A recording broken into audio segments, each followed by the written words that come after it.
At least 3 people have been killed and 30 injured as a fire broke out in a residential block in the French capital of Paris. The first victim was a woman who jumped out of the window as the blaze spread. 2 other victims died of inhaling toxic fumes. It took 4 hours for over 200 firefighters to contain that blaze. The fire also spread to nearby buildings. The cause of the accident is not known as of now.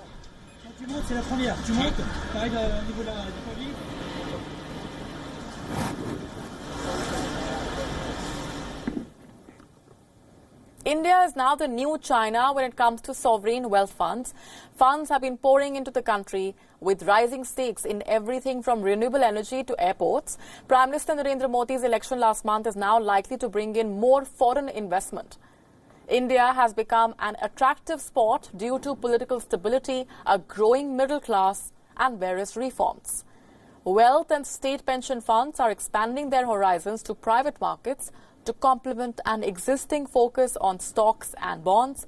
Foreign institutional investor flows into Indian equities are $11 billion, setting 2019 on course for the highest annual inflows. The rapid rise of the educated Indian middle class also plays a huge role, offering opportunities for long-term capital. With China now engaged in a trade war with the US, sovereign funds have now shifted attention to India. Private equity deals activated in India surged to $19 billion last year. That's the highest in a decade.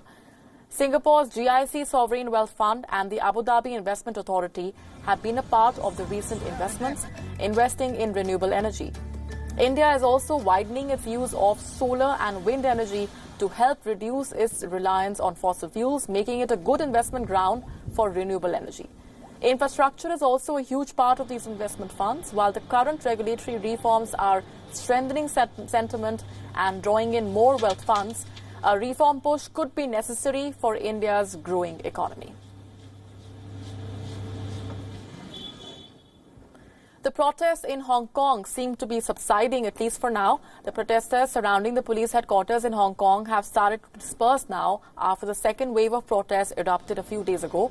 While some of the black-clad students still remain around the city's parliament, the intensity seems to have fizzled out. The city is already being cleaned up and many of the barricades are now being removed. The fear of police brutality is being cited as a major reason as to why the protesters are leaving. Just a few days ago, the protesters had returned in large numbers, surrounding the Parliament building and demanding the resignation of the Hong Kong Chief Executive, Carrie Lam, along with a complete withdrawal of the extradition bill. A statement released by the Hong Kong police claiming that the means of protest had become illegal and irrational seems to have spooked the protesters. The police statement came after some protesters became unruly and threw eggs and oil at the headquarters.